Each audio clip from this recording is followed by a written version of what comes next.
नमस्कार दोस्तों। बचपन में हम सभी ये जो शब्द है बेरोजगारी, इसको लेकर डेफिनेटली निबंध तो लिखा ही होगा हम सबने। लेकिन आज के डेट में अगर आप देखेंगे तो जो हमारे देश का युवा पीढ़ी है उसका बड़ा तबका इस बेरोजगारी को अपने आंखों के सामने होते हुए देख रहा है, उससे जूझने की कोशिश कर रहा है। और इसी का परिणाम है कि आज आप देख सकते हो कि लगातार ट्विटर पर मोदी अंडरस्कोर रोजगार अंडरस्कोर 2 ये जो हैशटैग है वो लगातार ट्रेंडिंग में चल रहा है। इनफैक्ट मैं आपको बताऊं तो यहां पर प्लानिंग थी कि 25 तारीख को बड़ी मात्रा में इसको लेकर ट्वीट्स किए जाएंगे और सरकार तक अपनी बात को पहुंचाने की कोशिश की जाएगी। लेकिन आप इस बात को समझ सकते हैं कि कितनी ज्यादा छटपटाहट है स्टूडेंट्स के अंदर, बाकी लोगों में, कि अभी से ही ये जो हैशटैग है वो ट्रेंडिंग में आ चुका है। और हमेशा की तरह स्टडी आईक्यू और बाकी जितने भी एजुकेटर्स हैं, बाकी जितने भी चैनल्स हैं इससे रिलेटेड, वो यहां पर आपका सपोर्ट करने की कोशिश कर रहे हैं और हमेशा से करते रहेंगे। तो बेसिकली आज के इस वीडियो में मेरा दो मेन मकसद होने वाला है। एक तो आई एम श्योर कि अभी भी कई सारे ऐसे लोग हो सकते हैं जिनको इसके बारे में शायद पता नहीं होगा,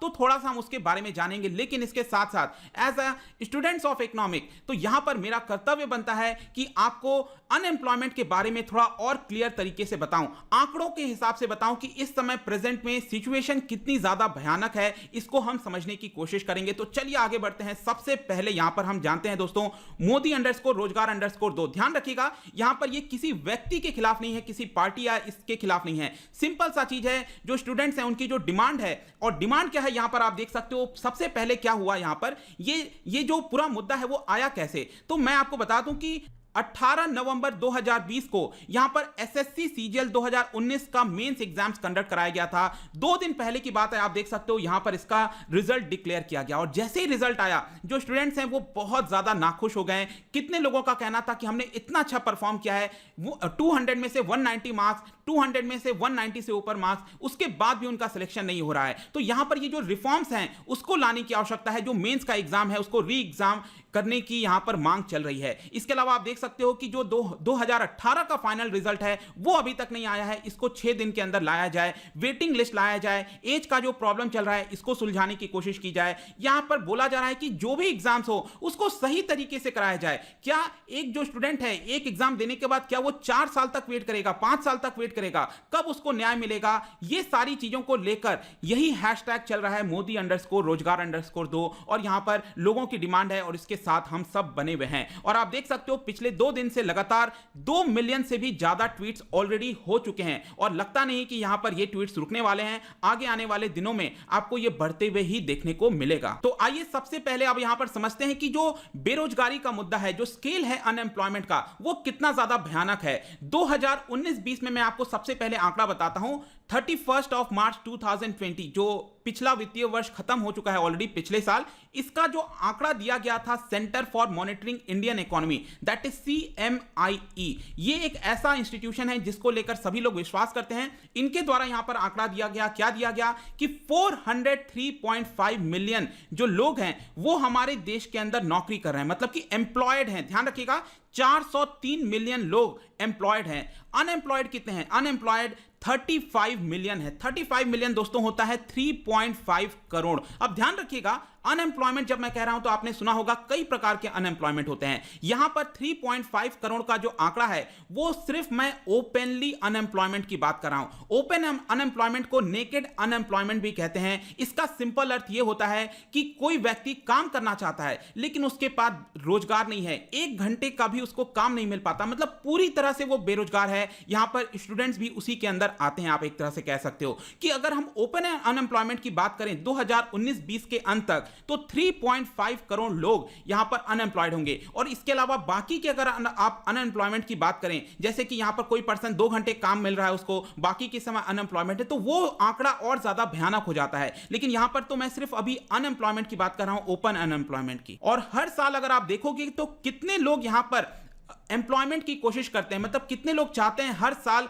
जो हमारा यूथ है वो ऐड होता जाता है पॉपुलेशन के अंदर। तो यहां पर 10 मिलियन मतलब 1 करोड़ लोग लगातार हर साल यहां पर आते हैं जो कि चाहते हैं उनको यहां पर एम्प्लॉयमेंट दिया जाए। लेकिन पिछले वर्ष में क्या हुआ है? देखो, नॉर्मली क्या होना चाहिए कि जितने लोग एम्प्लॉयड हैं 403 मिलियन का जो आंकड़ा है, तो यहां पर हर साल क्या होना चाहिए? इसमें बढ़ोतरी होनी चाहिए। और यहां पर जो अनएम्प्लॉयमेंट का आंकड़ा है वो ये कम होना चाहिए। लेकिन उल्टा देखने को मिल रहा है। पिछले कुछ वर्षों से अगर आप देखोगे तो यहां पर आप देख सकते हो 2021 अभी जो जनवरी का यहां पर महीना खत्म हुआ है, इसका भी आंकड़ा दिया गया था CMIE के द्वारा। उन्होंने यहां पर बताया कि टोटल नंबर ऑफ पीपल जो एम्प्लॉयड हैं अभी के डेट में, आप देख सकते हो इनकी संख्या है 400 मिलियन। मतलब आपको क्लियरली दिख रहा होगा कि पिछले साल यहां पर कितने लोग एम्प्लॉयड थे, 403 मिलियन लोग, लेकिन यहां पर अब कितने एम्प्लॉयड हैं, 400 मिलियन लोग। इसका मतलब क्या हुआ कि डेफिनेटली लोगों ने अपनी नौकरी खोई है और यहां पर ज्यादा लोग अनएम्प्लॉयड हुए हैं। ऑल्दो यहां पर अब कई लोग एक तर्क दे सकते हैं, इवन अगर आप देखोगे तो पॉलिटिशियंस या फिर कई लोगों के द्वारा एक तर्क दिया जाता है कि अभी कोविड-19 का समय चल रहा था, बहुत लोगों ने नौकरियां खोई हैं, तो हो सकता है कि यह आंकड़ा 403 मिलियन से घटकर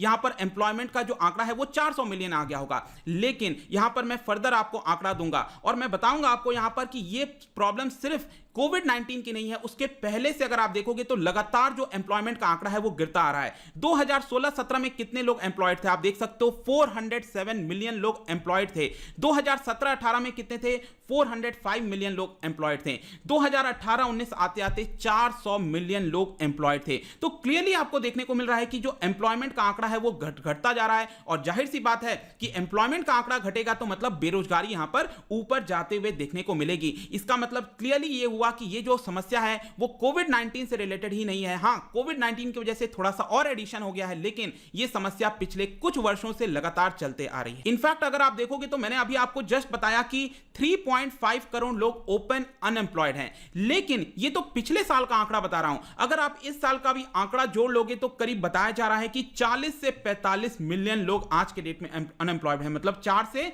4.5 करोड़ लोग ओपन अनएम्प्लॉयड हैं। ध्यान रखिएगा। और आपको यह भी समझना है कि एक जो पर्सन होता है जो अनएम्प्लॉयड होता है, उससे घिरे हुए और भी कई लोग होते हैं। फैमिली का अगर साइज अगर हम 4 या 5 एवरेज मानकर चलें तो उस पर्सन की वजह पर जो लोग उससे निर्भर हैं वो भी और ज्यादा यहां पर तकलीफ पाते हैं। तो अगर हम 5 का आंकड़ा भी लेते हैं और 4 मिलियन लोग अनएम्प्लॉयड हैं, तो आप सोच सकते हो 20 करोड़ आबादी कहीं ना कहीं इससे जूझ रही होगी। ये क्लियरली हमें आंकड़ों में देखने को मिलता है। लेकिन ये जो समस्या है और ज्यादा भयानक है। मैं आपको और फर्दर चीज बताता हूं। यहां पर आपने लेबर फोर्स पार्टिसिपेशन के बारे में सुना होगा कि मतलब जो लोग हमारे पॉपुलेशन के अंदर आते हैं, जिनका जन्म होता है, तो क्या वो एक्चुअल में नौकरी करना चाहते हैं कि नहीं। तो ऑल्दो यहां पर हमने क्या देखा कि 45 मिलियन लोग ओपन अनएम्प्लॉयड हैं, लेकिन ये और ज्यादा भयानक हो जाता है। कैसे हो जाता है, अब मैं आपको थोड़ा सा समझाता हूं। देखिए, हर साल अगर आप देखोगे एवरेज में जो हमारी वर्किंग एज पॉपुलेशन है, लगभग आप कह सकते हो 15 साल से लेकर 60 साल के बीच में जो वर्किंग एज पॉपुलेशन है, जो वर्क कर सकती है,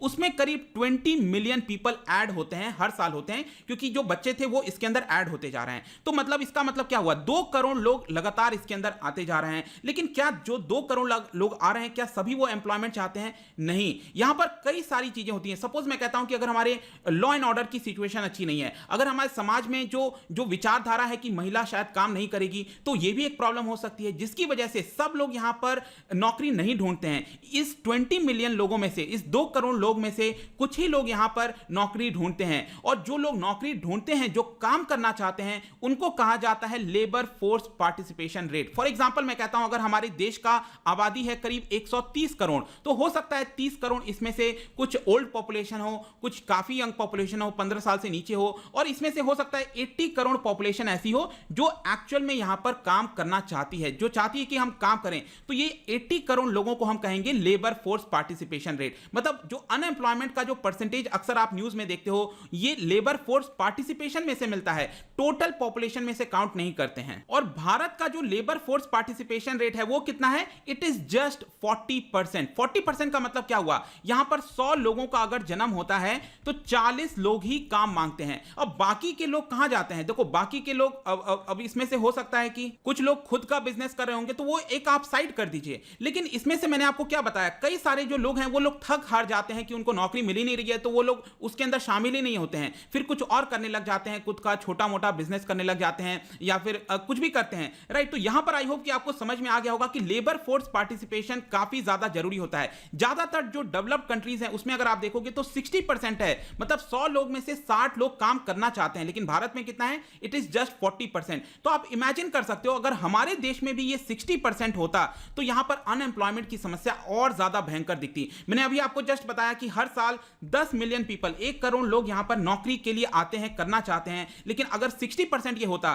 तो 15 मिलियन हो जाता, मतलब ये 1 करोड़ से बढ़कर 1.5 करोड़ हो जाता। तो ये भी आपको यहां पर ध्यान रखना है। इसके अलावा ग्रोथ के साथ आप चीजों को लिंक करके देख सकते हो। यूजुअली ऐसा कहा जाता है कि जीडीपी बढ़ती है, जब इकोनॉमी ग्रो होती है तो नौकरी के साधन और ज्यादा मिलते हैं। लेकिन हमारे देश का थोड़ा सा और प्रॉब्लम है। हमारे देश में अगर अक्सर आपने देखा होगा तो जीडीपी बढ़ने के बावजूद भी, ग्रोथ बढ़ने के बावजूद भी जितनी नौकरियां मिलनी चाहिए थी, अच्छी नौकरियां मिलनी चाहिए थी, देखिएगा एक होती है नौकरी, एक होती है अच्छी नौकरी।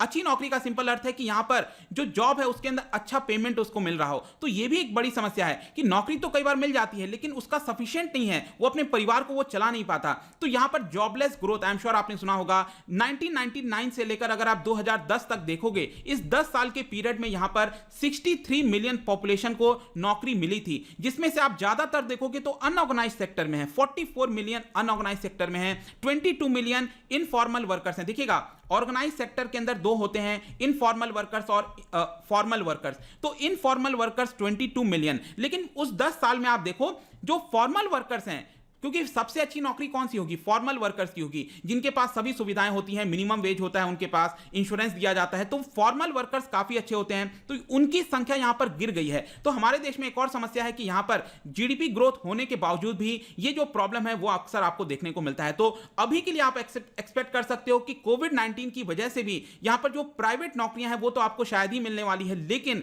शॉर्ट रन में प्रॉब्लम और गहरा सकती है। क्यों? क्योंकि इस बार का जो बजट आया आपने देखा होगा, क्लियरली यहां पर सरकार के द्वारा मेंशन किया गया है कि मिनिमम गवर्नमेंट हम रखेंगे, मतलब कि जो सरकारी नौकरी भी होती है उसमें आपको गिरावट देखने को मिलेगी। और यह प्रॉब्लम की वजह से फर्दर शॉर्ट रन में आप कह सकते हो कि विद्यार्थियों को, बाकी लोगों को जो एग्जाम्स की तैयारी कर रहे हैं, क्लियरली और ज्यादा प्रॉब्लम हो सकती है। तो फाइनली ये जो डिमांड है दोस्तों, ये जेन्युइन डिमांड है। यहां पर तो हम डिमांड क्या कर रहे हैं, सीट की भी डिमांड नहीं हो रही है, यहां पर तो सिंपल डिमांड हो रहा है कि जितनी वैकेंसी है, जितनी सीट्स अवेलेबल है, एटलीस्ट आप उसमें तो सही से एग्जाम्स कंडक्ट कराओ। आप कैसे 5 साल किसी भी स्टूडेंट्स का जो यूथ है उसको बर्बाद कर सकते हो? दूसरी तरफ हम बात करते हैं स्किल की, यहां पर अगर यूथ का जो स्किल है वही बर्बाद होता रहेगा तो किस तरह से उसको हम डेमोग्राफिक डिविडेंड में कन्वर्ट कर सकते हैं? तो यह बड़ी समस्या है। इसको लेकर 25 फरवरी तक लगातार और ज्यादा मुहिम हम लगाते रहेंगे। और स्टडी आईक्यू, जैसा कि मैंने बताया, हमेशा से आपके साथ था इसके ऊपर और हमेशा से साथ रहेगा। मिलता हूं नेक्स्ट टाइम, टिल देन